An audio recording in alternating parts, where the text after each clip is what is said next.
Welcome to Inhale, Exhale, Elevate. I am Autumn Shelton.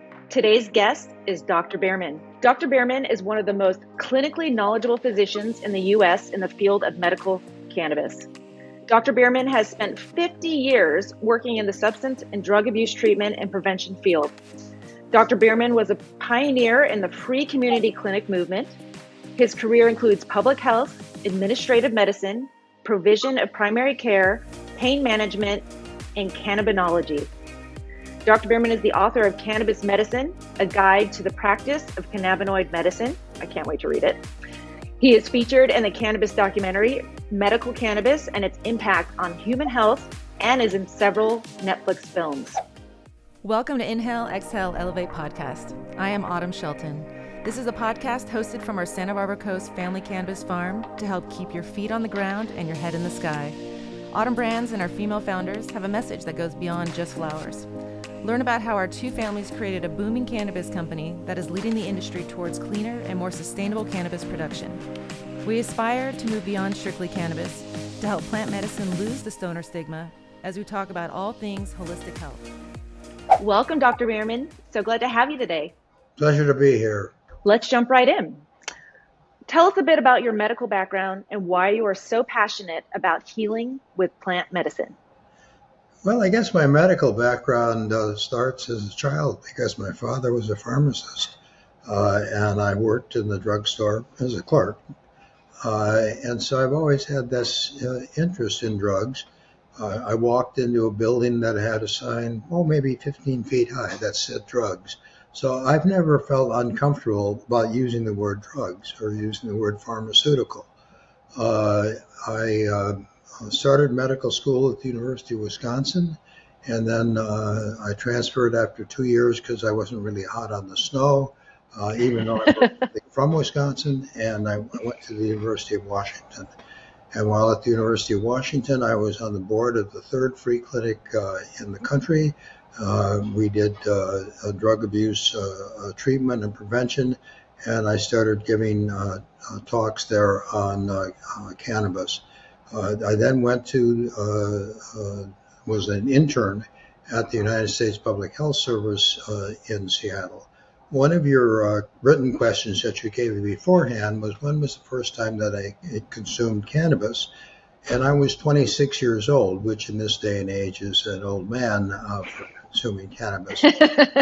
And what I found is that while I was, it wasn't that I was unaware of cannabis. I first found out about cannabis as a medicine at age 19 when I was talking to my father, and I don't know how we got on the topic of cannabis, but he showed me his 1927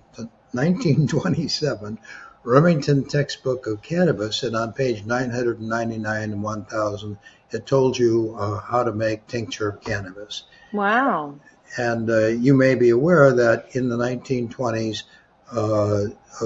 the American physicians wrote about 3 million prescriptions a year that contained cannabis, and there were at least 28 over-the-counter preparations that contained cannabis.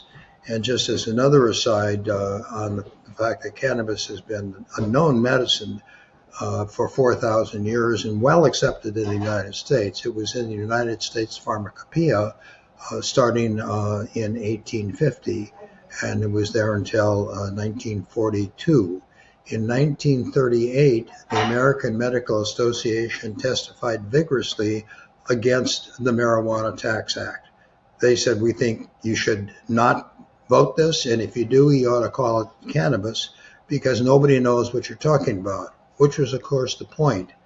And the reason for the Marijuana Tax Act had nothing to do with smoking cannabis.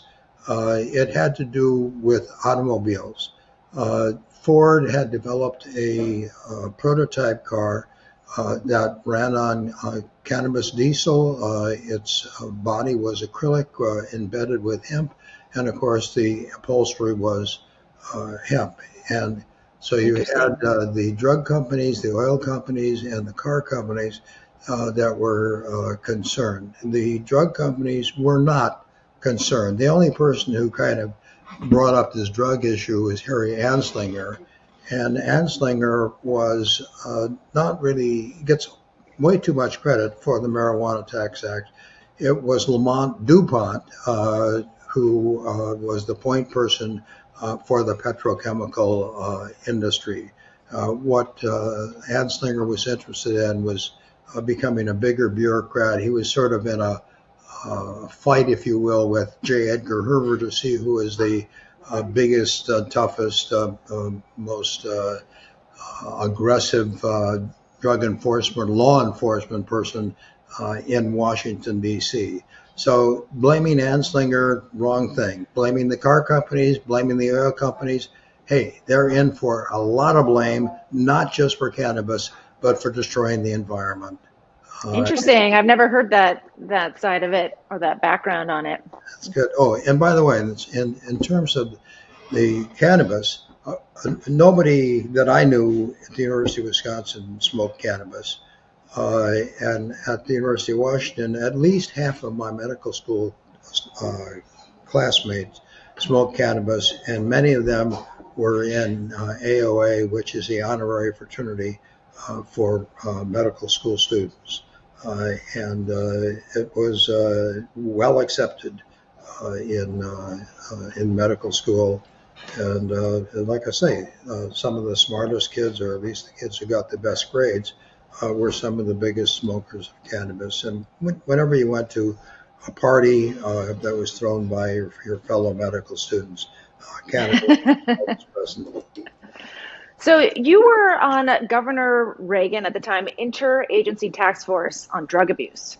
Yes. How do you go from being on a task force for drug abuse to supporting this incredible plant? They're not the same thing. I mean, Okay. my father was a pharmacist, and I was in a building that had all kinds of drugs, both over-the-counter drugs, both prescription drugs. And the idea is not to avoid drugs entirely. The idea is to use drugs appropriately. And of course, cannabis is a medicine. We know that it's been a medicine for 4,000 years because it was in the first pharmacopoeia, and we think that was written in 2637 BC, presumably by the second emperor of China, Shan Nen. It had about 180 other herbs that were in there that were used as medicine. You can use substances medically, you can use substances recreationally, and you can abuse substances. I am opposed to abusing substances, and I think I know how to deal with that. I was the medical director of the methadone maintenance program here. I was the medical director of the inpatient opiate detox program in Oxnard. I did an outpatient opiate detox at the community clinic that I started in Isla Vista about 50 or 60 years ago. As I Wow. got older, I kind of the dates sort of fade off into the That happens. Being somebody who is a physician, I mean, who runs drug abuse treatment programs? Well, if they're good drug abuse programs, they're run by a doctor, or at least they have a physician on staff. So it's not too peculiar. I was on the youth task force. I did upset a professor at UCLA who later I ran into, and he said that you shouldn't have a doctor on the youth task force, and that at 28 I was too old to be a youth, so I stopped being a youth at 28, according to this doctor, who was a very nice man. Unfortunately, a few years ago, and knowing about how these substances work, and knowing what kinds of responses that they cause, knowing what the appropriate dose is, knowing how to use them in a way that will not be abusive, is something that a doctor is very useful. So even though it may sound unusual that I was on that task force, it's perfectly reasonable. And I was recommended to that by the person in charge of health education for the California Medical Association. So with this knowledge of yours, what are some of the breakthroughs you saw with some of your patients with cannabis? I ran a neighborhood clinic, community clinic in Isla Vista for 4 years. And most of the people that came in there was for family planning or venereal disease or cold or something like that. I never felt more like a doctor than I did when I started practicing cannabinoid medicine. And I was stunned at the wide variety of medical conditions that responded favorably. Motor conditions, motor functions, Parkinson's disease. I had a painter, a skilled watercolor painter, who drove all the way from Lompoc. It's about 60 miles, and he had Parkinson's. And he gave me a couple of his pictures, and he said, I wouldn't be able to paint if it weren't for you. And I said, no, you wouldn't be able to paint if it weren't for cannabis. So cannabis is useful in treating people who have problems with motor function. Yeah. I fought the Medical Board of California and won. I won't go into the long, involved thing, but if you look up in the internet, Bearman versus Joseph, you'll find out how my attorney slammed them and how the appellate court slammed them. It's a published decision, and the medical board had no idea that cannabis was useful in treating attention deficit disorder, or certainly treating post-traumatic stress disorder. Why is this? And this is because cannabis works on the endocannabinoid system and to a certain extent on the dopamine system. And what it does is it helps slower the speed of neurotransmission. And if you have rapid neurotransmission, it's harder to focus on things. Also,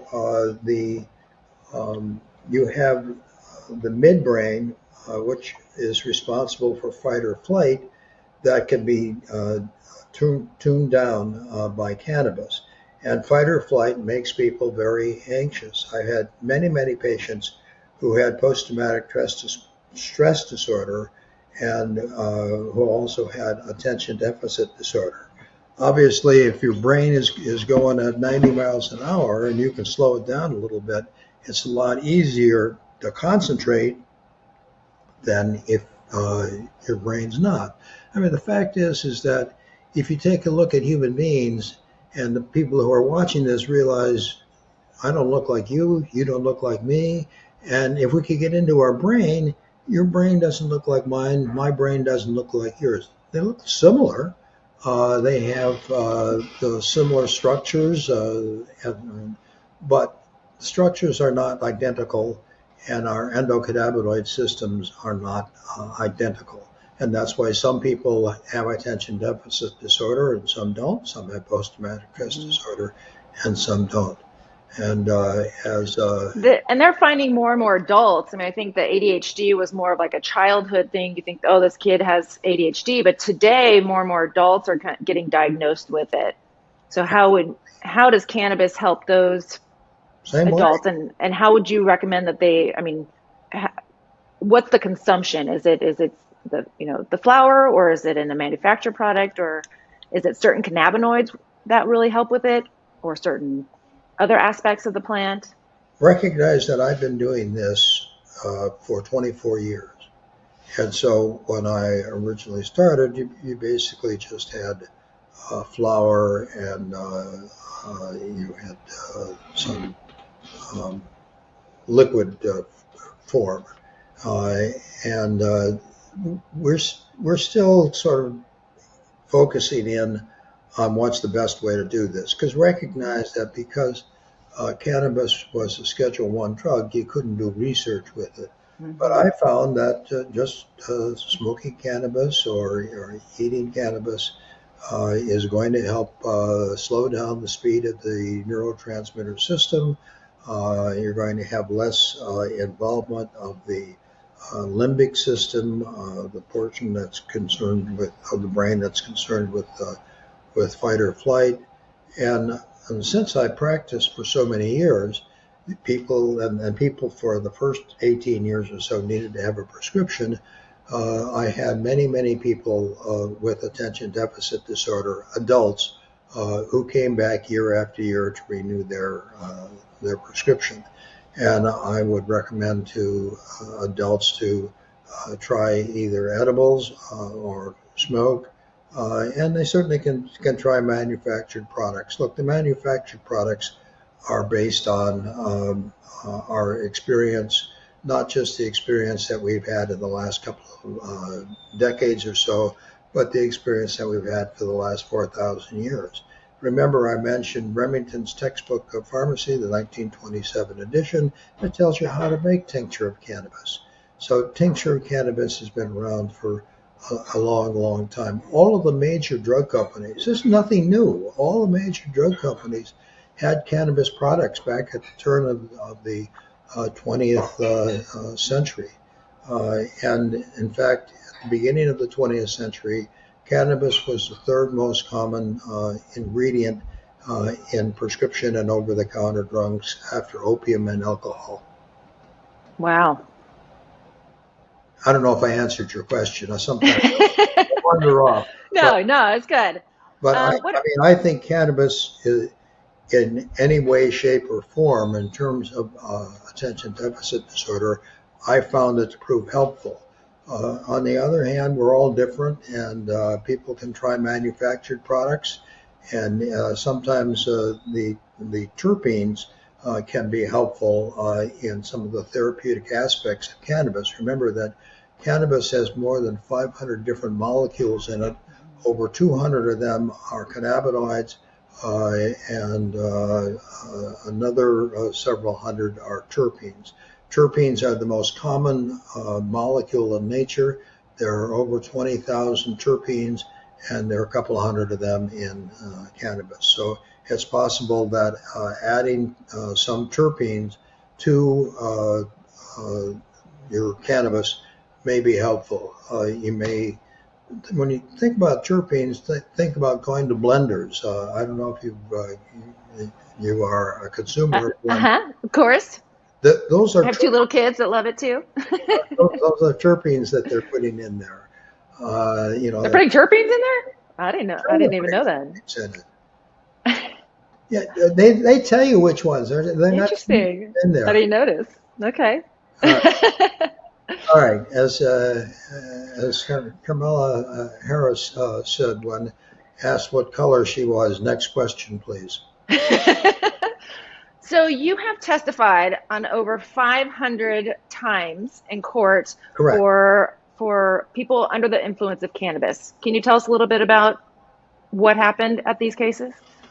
Yeah. First off, let me say that in 2017, the National Highway Safety Administration put out a booklet on the effect of cannabis on driving. And in fact, I say just about everything that's in there. First off, there's no relationship between the level of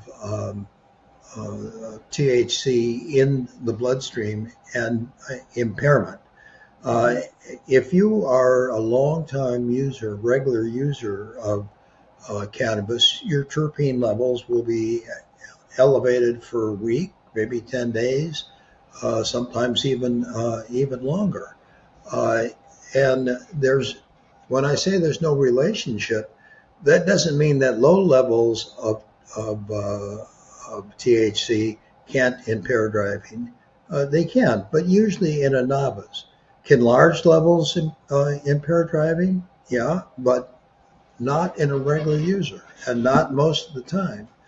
One of the things that I look at when I do expert witness is how do they describe the person's driving? Because if you are impaired or under the influence of cannabis, you'll drive slower, and you will weave slightly through the lanes.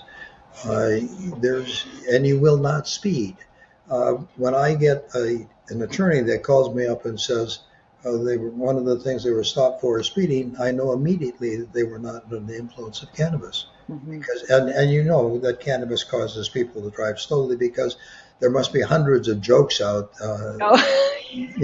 For sure. I've definitely been looking at someone like, oh man, that person's totally stoned. And the fact of the matter is that the attorneys love to have me testify. Not because I'm so good looking, not because I know so much. I don't know about that. But because I'm a doctor. And there was a complicated case in Arizona, and there's a guy named Tom Dean. If anybody's in Arizona and is driving under the influence, Tom Dean's a good attorney. I said, contact Paul. I forgot Paul's last name for a minute. He's the vice president of Normal, and he is more familiar with the literature than I am. And I said, well, talk to Paul. And he said, I did. He said, call you. And I said, well, why do you want me? He knows more than I do. And he said, you're a doctor.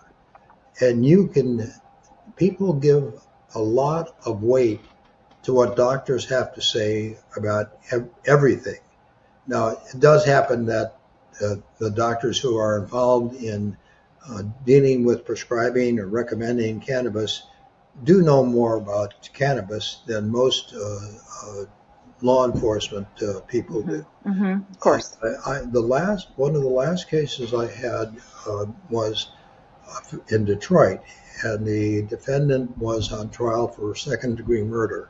He could have gone to jail for 25 years.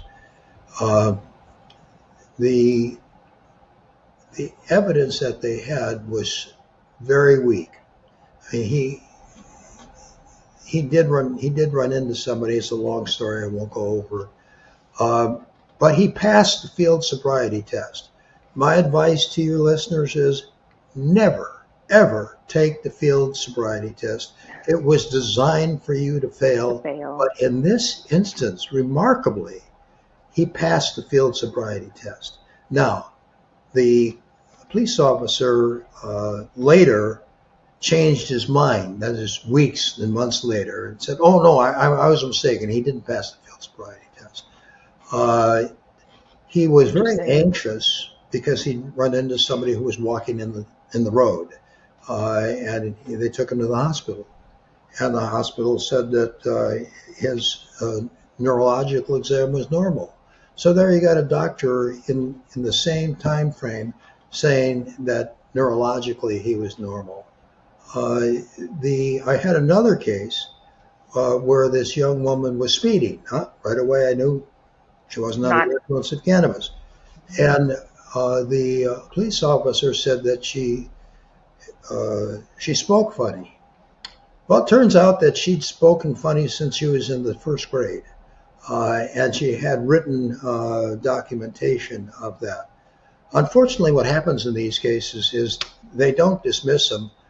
They just get them to plead guilty to a lesser and included charge. I mean, it's a lot better than driving under the influence of cannabis. But what you need if you're driving under the influence, and the reason I'm going into this is that's most of the last 200 cases that I had, is you want a good attorney, and you want the attorney to hire a good expert, and you're going to be way ahead of things. And I just had a case where I didn't need to go to Lynchburg, Virginia. This fella had 7.5 ounces of cannabis in a scale, and so they said he had possession for sale. They had no PO slips. They had no customers. When they found out that the public defender's office had hired an expert witness, they dropped the charges. Oh, interesting. No, they didn't. We've got this great Dr. Bearman from California. They should have.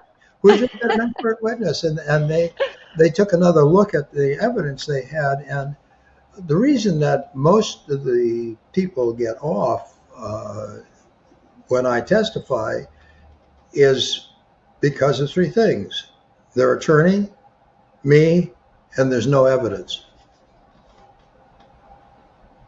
And most of these cases, people ended up not having some higher charge because you get up and you speak and you're able to prove that this is not problematic. Yeah, the jury in the case where the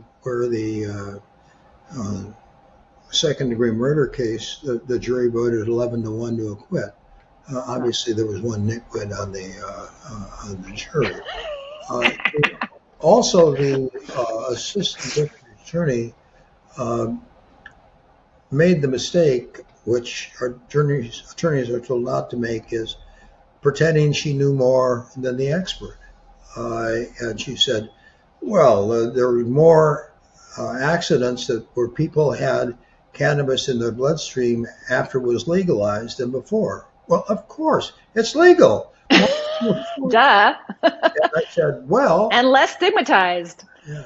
Well, I said there was an article in the Journal of the American Public Health Association that said there were less fatal deaths after once cannabis was legalized. Of course, you're driving slower. You're substituting cannabis for booze, which causes you to drive faster. And she did not go on. As I say, this guy was not found guilty of second-degree murder, which, would have been 25, 30 years in jail.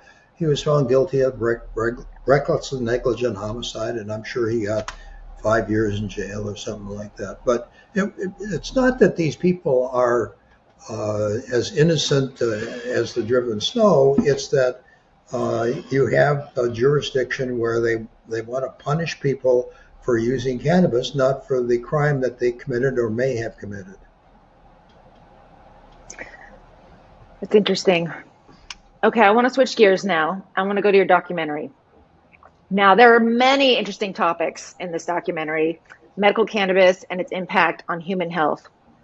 But there was one funny one for me that I kind of that I want you to kind of talk about a little bit. So there's a section where where potatoes are compared to marijuana, and eating too many potatoes is actually worse for you. Right. I'm trying to remember who. Oh, I know who said that. An administrative law judge for the DEA in 1985 when he recommended that cannabis be made Schedule II. That was denied by John Lawn, who was the head of the DEA for George H.W. Bush. And around the eye of the potato, there is not a poison, but something that's not good for you. And he said that if you eat 10 potatoes, that causes more harm than cannabis. Yeah, it's so fascinating. Legalizing cannabis, okay, and he knew that potatoes cause some problems. And in other words, the point is that you had a lot of propaganda recognizing that the American Medical Association in 1938 testified against cannabis. And just to throw in another name that's important to me, and that's Sir William Osler, who's considered to be the founder of modern medicine. And in 1892, he wrote the first textbook of internal medicine. And in that, one of the things he said is that cannabis was the best treatment for migraine headaches. And guess what? Doctors today recommend cannabis for migraine headaches.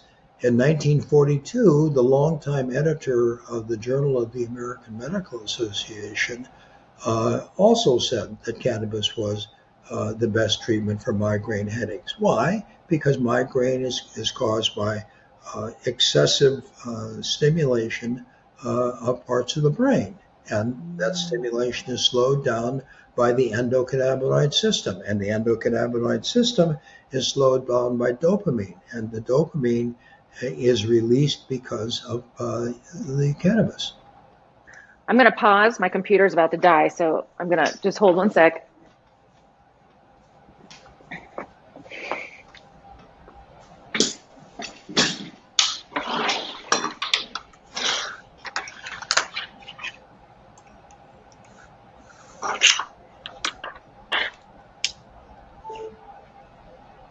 Okay.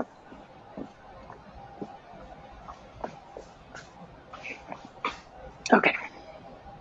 Sorry. Okay, I'm going to transition then into the next question. What medical breakthroughs would you love to see happen in the next 5 years? What medical breakthroughs? Mm-hmm. It's just With cannabis. um, the um, I'd like to see cannabis be rescheduled. You may not know that THC has been legal since 1985, and it's a Schedule III drug. So at the very least, which means at that time you had to have triplicate prescriptions for drugs that were Schedule II. And so you could just write a prescription, it was no big deal. So I'd like to see cannabis made Schedule 5, which CBD is. And I would like to see more research. I'd like to see the kind of research done in the United States that's being done in Israel. Same. They've done a lot of research on cannabis and cancer, and the cannabis is useful in treating cancer. It affects the A19 gene that is responsible for metastases.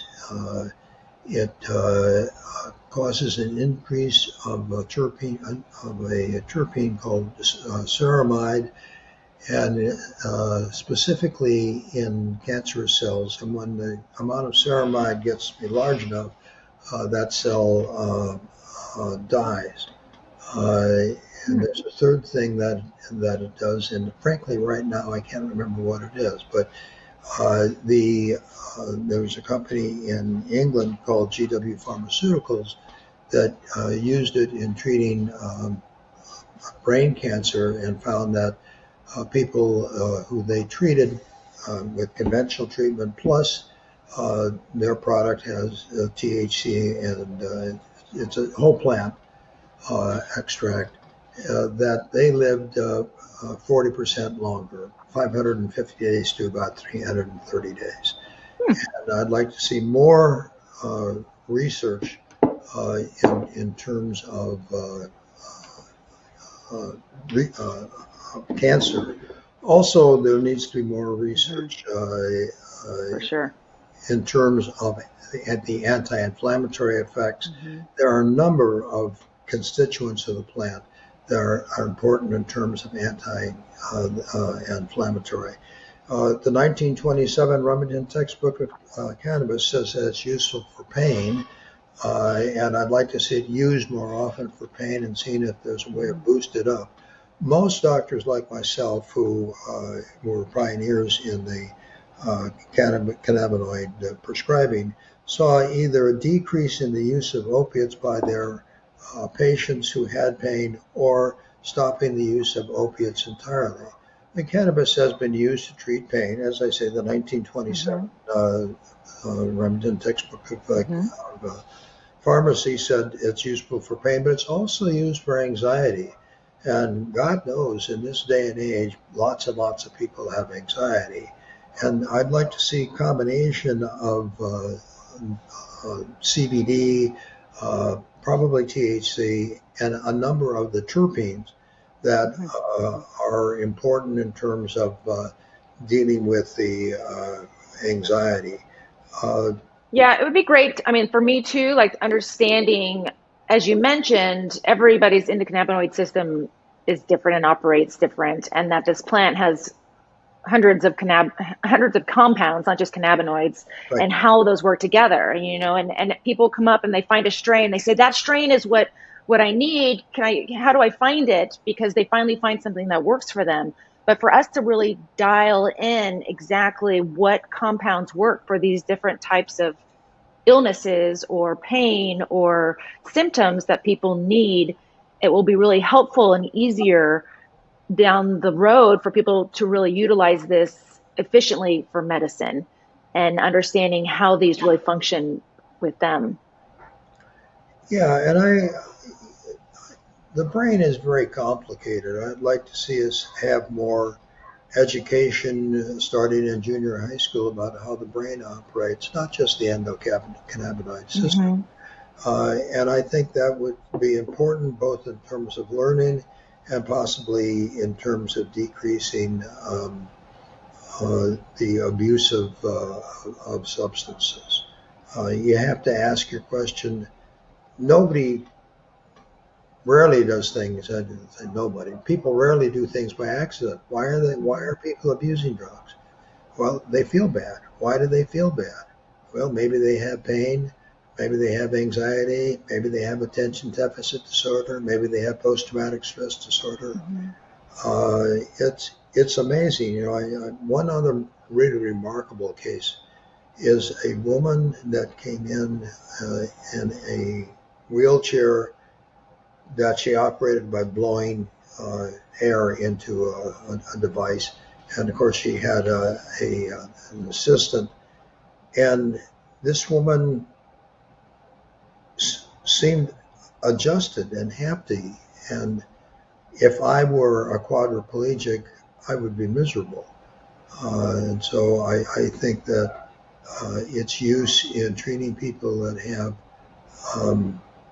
severe disabilities like that and may have depression, which cannabis is also useful for, and anxiety, that we should see more of that. We need to have more research. The reason we haven't had research, I said earlier, is that cannabis is Schedule 1. And if you're going to use cannabis for research, you have to jump through an enormous number of hoops, starting with the research committee at the school where you work at. And as a Category 1, if you use it, the government will cut off all the funding to your school, federal funding. I sent a letter, since Tella's not running for president anymore, I sent a letter to the Vice President of the United States when he said he was going to start a cancer agenda to try to deal with cancer. I sent a letter to, at that time, Vice President Biden, and got no response. And it's not that I'm sitting here being the only one thinking that cannabis is useful in treating cancer. I know that there are all kinds of studies done in countries which are more advanced than the United States, like England, like Israel, like Italy, like Germany, where they are more willing to say, let's look at what this substance might be useful for. And you have to remember that the first manufactured pharmaceutical was, well, you have your choice, because there were two in 1897. One was aspirin and one was heroin. And those were the first manufactured drugs. Prior to that, the human body got along reasonably well, just using plant-based medicine without any special extracting what they thought was the most active ingredient.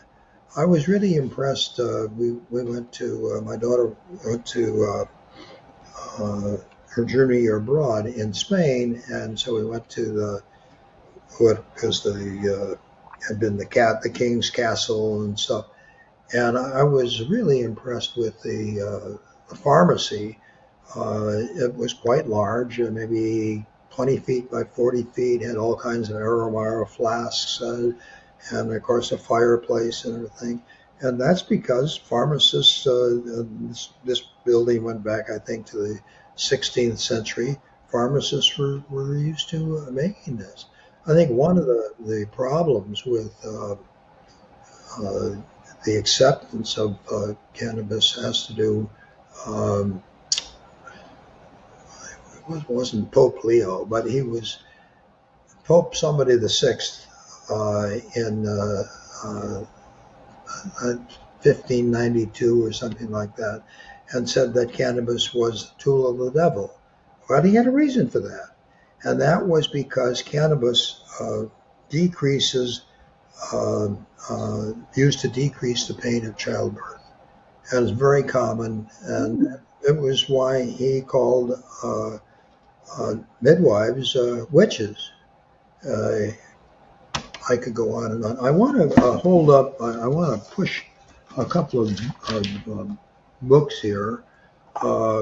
One is called Cannabis Medicine, A Guide to the Practice of Cannabinoid Medicine. This is the volume that I wrote. Can you lift it up a little more? Okay. So we can see a little better. There we go. Oh, yes. One Okay. that I wrote with a nurse educator, PhD. Uh-huh. And we wrote another one with a doctor from Brazil, and of course Angela was the editor of these. Is there a third book in the back there, the black one that you want to hold up? I didn't see that one. It's a really good history, just sort of about all kinds of things dealing with drugs. Let's see if I can. What's the name of it? You can't really read it. I can't really see it on the screen. Demons, Discrimination, and Dollars. Oh, interesting. You can contact me here at 209 Hillview Drive, and I got that for you. And then there's another one called Drugs. Drugs Are Not the Devil's Tools. How discrimination and greed created a dysfunctional drug policy, and how it can be fixed. In terms of drug abuse prevention, remember you asked about that earlier. I think the best thing to do with drug abuse prevention is to teach your children about food, to teach your children about nutrition, to teach your children about what's in medicine, and to treat your children like human beings. Yeah. I think a lot of people who are opiate abusers were ignored as children, were beaten as children. I mean, I heard one amazing thing. I can't even remember why I saw the individual. Probably was for opiates. Her father, who was a professor up in Portland, was he and her mother were going on a motorcycle. They were going to a bar, and she was riding there, and rather than take her into the bar, they set her in the ditch beside the road. Whoa! As probably a 1-year-old or a 2-year-old, and she's telling me this as a 40-year-old, and so obviously she still remembered that. The most important thing in terms of drug abuse prevention is to have your kids be educated, to have your kids be loved, and to have your kids be touched in a loving manner, not in a good to clarify, not in an illegal manner. And when you're talking about drug abuse prevention, one thing that you want to minimize is talking about drugs. You want to talk about people. You want to talk about how people feel. You want to talk about what they get out of using those drugs. You want to talk about whether or not, or listen to, do they have any concerns about them? I mean, not everybody that I saw for drug abuse prevention stopped using drugs or even used them less.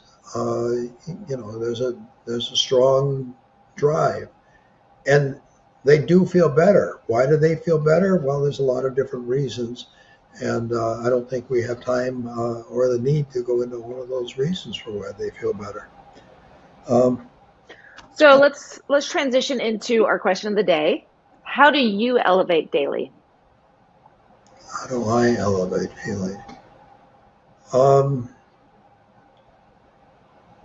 I, uh, I find that sexuality elevates my feeling, and obviously you have various hormones that are released. It does affect the brain. Um, Having a nice conversation elevates my mood. Uh, Having somebody come in and say, "Dr. Bearman, you really helped me," elevates my mood. The Yeah, it feels good. um, I was a jock in high school. I played on 5 varsity teams, and sports I found elevate my mood. I was a half miler. I found that running elevated my mood, and there's a lot of articles that talk about running elevating your mood and about being able to um, enjoy running and run better and run farther if you use cannabis. So everybody I think has their own um, technique for elevating their mood. I think being around interesting people, having interesting conversations elevates my mood. And I must say Second that. uh, that it doesn't hurt to see a physician if you need to see a physician. Sometimes they can prescribe things that help elevate your mood. They don't always help elevate your mood, but sometimes they do. Or talk you through it. Where can our listeners find you? Email. My email address is davidbearman@cox.net. I do mostly consultation, but that's not it? That's it. Huh? That's fine. Okay. I mostly do consultation. I will help attorneys who have cases. I just had this case in Lynchburg, Virginia, where, as I said, all they had to do is find out that they had an expert witness, and they threw the case out of court. So Yeah, you can get me incredible. at 209 Hillview Drive in Goleta, California, 93117, or davidbearman@cox.net. And Wonderful. okay, and I'll give some people, if the question doesn't require a long answer, I probably will charge them not very much. In some cases, nothing at all. Well, thank you so much for coming on today. And thank you, listeners, for listening to Inhale, Exhale, Elevate. This podcast is an extension of Autumn Brands, which was formed by the passion and knowledge of 2 families that focus on wellness, balance, and a higher self.